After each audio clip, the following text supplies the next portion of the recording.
Liverpool defeat Arsenal at Anfield 1-0 in a game that I think a lot of people looked at as the first matchup between maybe the two sides that are destined to really go all the way in the Premier League title race this season. And it ends 1-0 to Liverpool in really dramatic fashion. A late screamer from Dominik Szoboszlai. A lot of people saying Cristiano Ronaldo-esque. Personally, I thought that was a bit more David Luiz-esque in terms of the technique that he used, right? Really using the instep of his foot, similar to how David Luiz used to strike them. Cristiano, I felt it was always more of his laces, right? Hitting the valve of his laces. But that was all that decided both of these two teams and the game. It was an amazing goal and a less than amazing game. I think when we're watching these big six games and these games that we bill almost as title deciders, right? More and more, I'm watching them and I really come away from them thinking, okay, in terms of the quality of the two teams, they're huge games. But in terms of excitement, I'm a neutral, right? My team hasn't played in these title deciders for damn near 12, 13 years now. I'm just watching them from the outside looking in, looking to be entertained. And they almost never entertain us anymore. Seriously. I mean, this game was a whole lot more open than I thought it would be because typically you see these games as very cagey chess matches, but there was a lot more space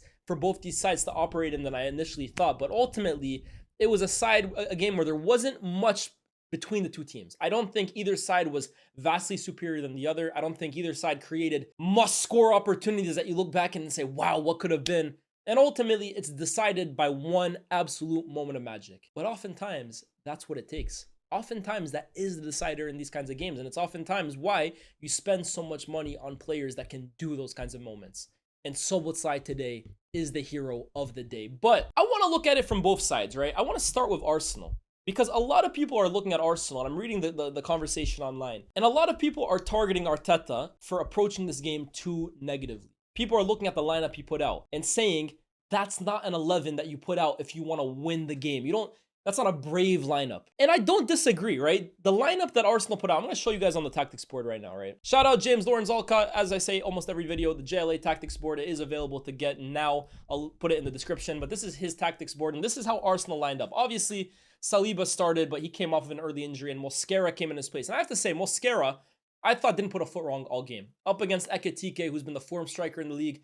I thought himself and Gabriel, but in particular Mosquera, really kept him quiet. And I think everything that he was tasked with today, he was absolutely incredible. Mosquera, the first time I'm really ever watching him. I obviously watched him at the weekend against Leeds the weekend prior, and he didn't do too much. He didn't have too much to do. But this game, in a high-intensity game at Anfield, I thought he was very, very impressive. But this was the team he went out with. And look, I don't disagree. When you put a midfield three of Zubimendi, Declan Rice, and Mikel Merino, you are not looking to play expansive, beautiful football. You are not looking to keep the ball all that much. You are not looking to create too many chances and open play.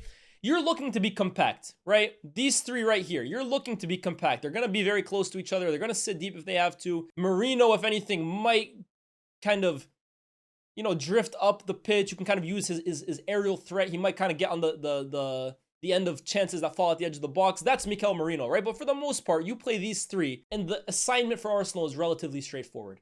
Be compact, stay organized defensively, and grab anything you can on the break. In particular, when Madueke, Gyökeres, and Martinelli are your front three. Again, Bukayo Saka missing this game. We knew it was going to be a big one. But the beauty of Arsenal this season is they have the depth to kind of make up for if these big players are out. Last season, they didn't have that. So today, Madueke came in for Saka, Merino came in for Odegaard. A lot of people now are looking at that lineup and saying, well, instead of Merino, why couldn't we get Eze here? Why not? Instead of Martinelli, why couldn't we have Madueke out here and maybe Ethan Nwaneri out here? And I mean, yeah, Arteta could have done that. But I'm not going to lie, the fact that he didn't isn't really the biggest deal. Like, yes, he could have gone and played like that, and he also could have been scorned by playing like that. He could have lost by 2 or 3 goals today by playing a little more openly, and then all of a sudden the conversation is different. I'm not really ever going to blame a manager for going to Anfield and deciding to be a little more reactionary, a little more conservative. I'm never going to really blame a manager for that. This is not a bad tactic, in my opinion. Like, would I have liked to see Eze? I would have. But I don't think this was the worst tactic in the world. Going to Anfield, hoping to sit deep, hoping to be compact in midfield, and then hitting on the break is a game plan that, if you're going to get success against Liverpool at Anfield, it usually comes in that front. This is my issue. There's numerous ways to skin a cat. Jose Mourinho sets up like this. He comes away with a result. He wins the game. He gets a draw. It's ugly. It's boring. It's not that fun to watch. But Jose Mourinho in his prime gets the result. Any means possible. And I'm not going to blame Arteta for losing to a wonder goal from Szoboszlai. That's ridiculous, right? But I will say this. If you go in to play like this, with this kind of setup, you have to get a result. You have to. You have to get over the line. one way or another. And you might say, yes, that's a very simplistic way of looking at the game. Moments happen, things happen during a game. You can't control all the uncontrollables.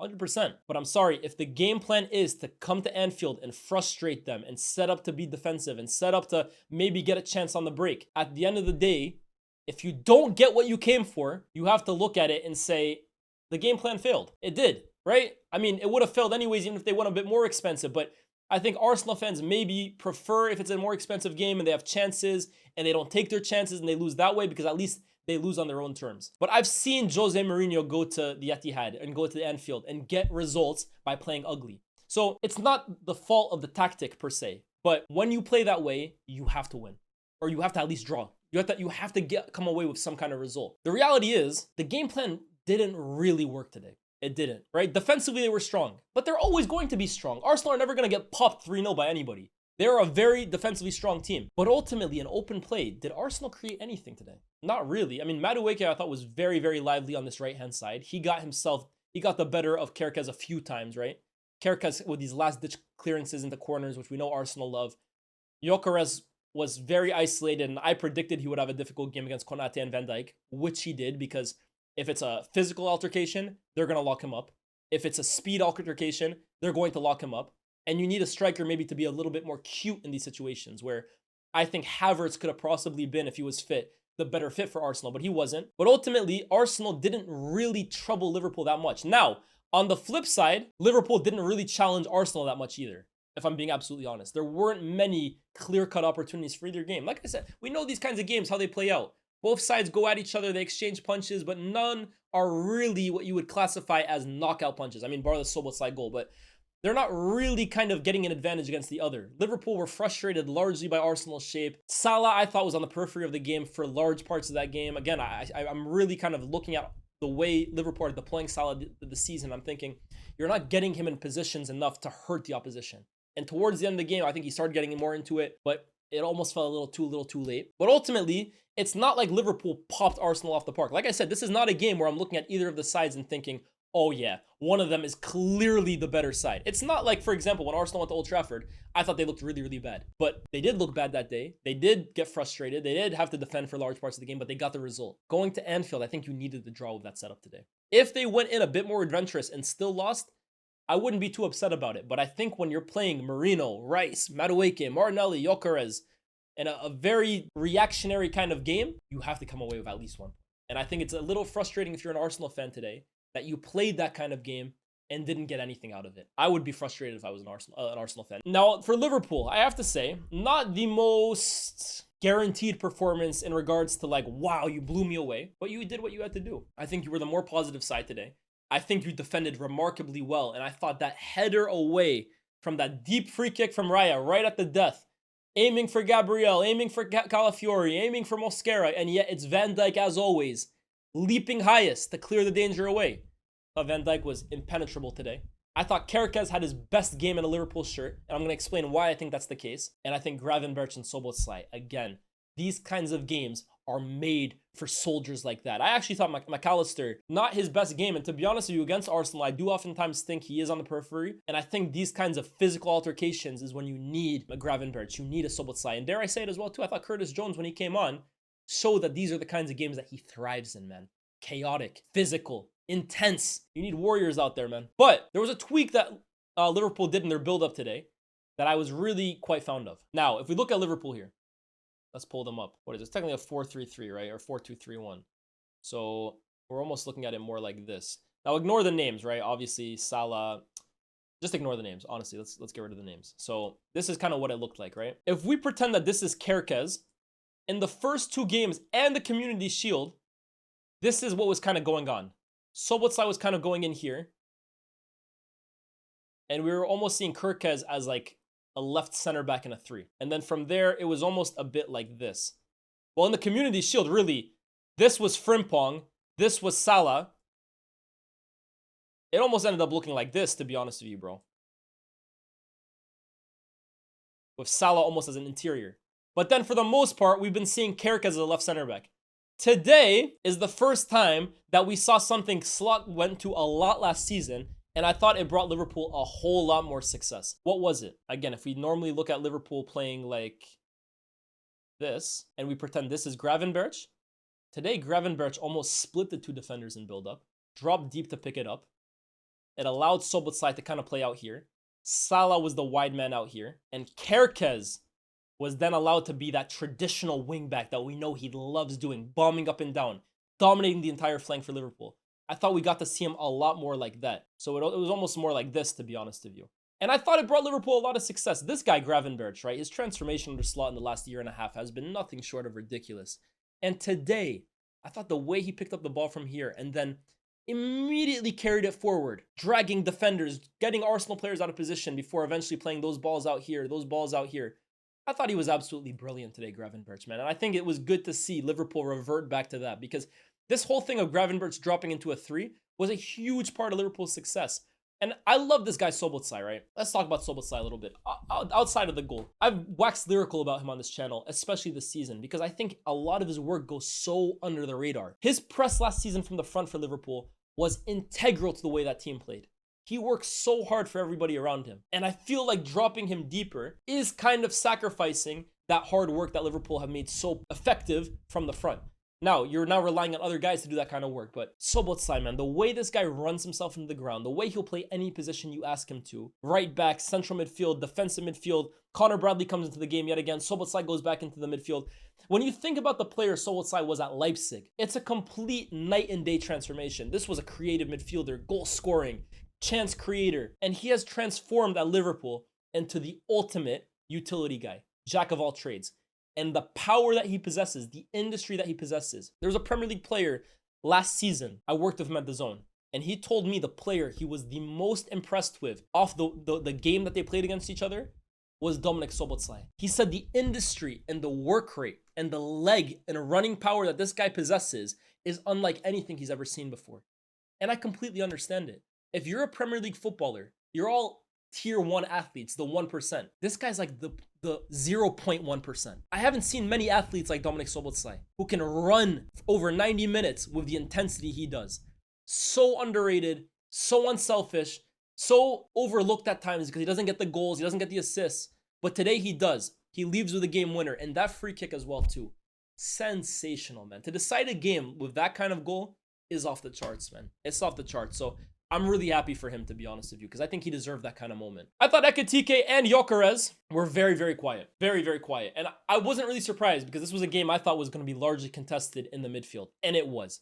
But Ekitike, I thought, probably had the quietest game, and it's tough up against Gabriel and a Mosquera, who was in the form he was today. But Gyökeres, I think, was absolutely nullified. And I'm not really surprised because I look at the kind of game that Gyökeres plays. I'm learning about Gyökeres every single game, right? But I think it's very quickly becoming apparent to me where he thrives and where he doesn't. In the transition game, being able to kind of run off the shoulder of a defender and then getting himself into goal-scoring positions, he's a great finisher. And he's great, I feel, at like those contested games where you're up like shoulder to shoulder with the defender. But playing with his back to goal, trying to receive it and get others into the game, I don't really think is his strength. You saw it against United. I thought De Ligt easily handled him. And today, he had one nice layoff in the first half, right? Where he managed to get himself in front of Konate, or was it Van Dijk, and then kind of lay it off to, was it Zubimendi? It happened once. But for the most part, anything he kind of threw at Van Dijk or Konate, it was pretty easily dealt with. So I actually think these kinds of games, for the moment, Arsenal will be hoping that Kai Havertz can return for. Because Kai Havertz, I think, causes Van Dijk and Konate much more problems today. He's not a better goal scorer than Gyökeres. But is he a better target man than he is? I think he is. I think he knows how to use his body a whole lot more. I think he plays with his back to goal a whole lot more. I think he brings others into play a whole lot more. So this kind of game, I think they were desperately crying out for Havertz. And they were desperately crying out for Saka. Now, the question mark I have for Arteta, again, I don't really mind the way he set up. But bringing on Eze, Odegaard, Dauman, which shocked me, right? Bringing on Dauman in a game of this magnitude tells you how much he values this kid, right? Ethan Nwaneri didn't even come into the game today. Dauman's 15, and he's being called on to change games for Arsenal. It tells you how much he values this kid. But he made these attacking substitutions, but by the time he made them, I almost felt like the game was already starting to get out of Arsenal's hands. So maybe that was his way of getting Arsenal back on the front foot, but I would have liked to see a whole lot more of Eze today. I understand it was his first game, so maybe this isn't the ideal situation to introduce him from the start. But Eze came on, and even in the small cameo he did have, I thought his touches were very intricate. He got the better of his defender a few times. He added a bit of excitement to the game. He added a bit of threat for Arsenal in the game. To bring him on as late as you did, I thought was a little disappointing from Arteta, to be honest with you. And some people will look at this Arsenal team and say, this is a squad now that has been very heavily invested in. It's an expensively put together team. It's a team that arguably is the deepest in the league. It might be the best in the league, but for the moment, aren't really playing that way. And as we always say, the results are all that matters. So like I said, if Arsenal win this game or get a draw, hey, they've done their job today. But it's why I continue to say, I think the fact that they've lost this game is very, very disappointing. Because again, if you play like that, you have to get a result. If you play a little more expansively, I think people are a little more forgiving if the game doesn't go the way you want. But when you're playing like the way Arteta did, he's playing that way in an attempt to control the game from a defensive point of view. That means you have to at least come away with a draw, man. So I'm a little disappointed in that regard. But I don't think there's any point in like making too many sweeping statements about Arsenal in this game. Because I don't think they were bad. I don't think they were great, but I don't think they were bad either. And I feel the same way about Liverpool. A moment decided this game. Now, could it be that a moment decides the title race? I never really tend to think so. It's a 38-game season, and I think it is that way because after 38 games, enough has happened that at the end of the situation, at the end of the season, the best team always comes out on top. My opinion is that Szoboszlai's free kick is not what makes or breaks the season for Arsenal or Liverpool. It's one game. Now, I was much more concerned for Arsenal after the United game, where they were absolutely awful. I don't feel that way about this game. But what I will say is Liverpool are adding Isak to this team. Now, I think there's still things to figure out with that. How does that leave Ekitike in this team? Does it mean Gakpo gets out the side? How do they integrate Isak? But my way of thinking of it is you're probably gaining a whole lot more than losing out if you add Alexander Isak to the team. Hot take. You're getting a lot better than you are worse. So let's see. If Isak comes into this team and they only just keep going from strength to strength, it's not guaranteed, but if it does happen, that's the reason why I have them as title favorites. However, Arsenal, at the same time too, bringing in Saka back into this team, Odegaard, and Eze has to play a bigger part than he did today, which I'm sure he will. So it's a big statement from Liverpool, and it's a big, big 3 points to already give them not only the point lead in the table, but maybe a mentality one as well too. It's a big thing, I think, early on to get that mental edge, even as small as it is, as early on in the season. Let's see how it kind of ends up. International break coming up, and I can't wait for it to come back, man. Already, I missed the Premier League, man. The week is not even over. The Villa game is about to happen, but I'm already missing the Prem, man. I need it back. International break hype, man. Let me know what you guys thought about the game down below in the comment section. Like, share, subscribe. Road to 80K, road to 100K. I can only do it with your guys' help. Big shout out to everybody who was in the watch along as well, too. See you guys very, very soon. Peace.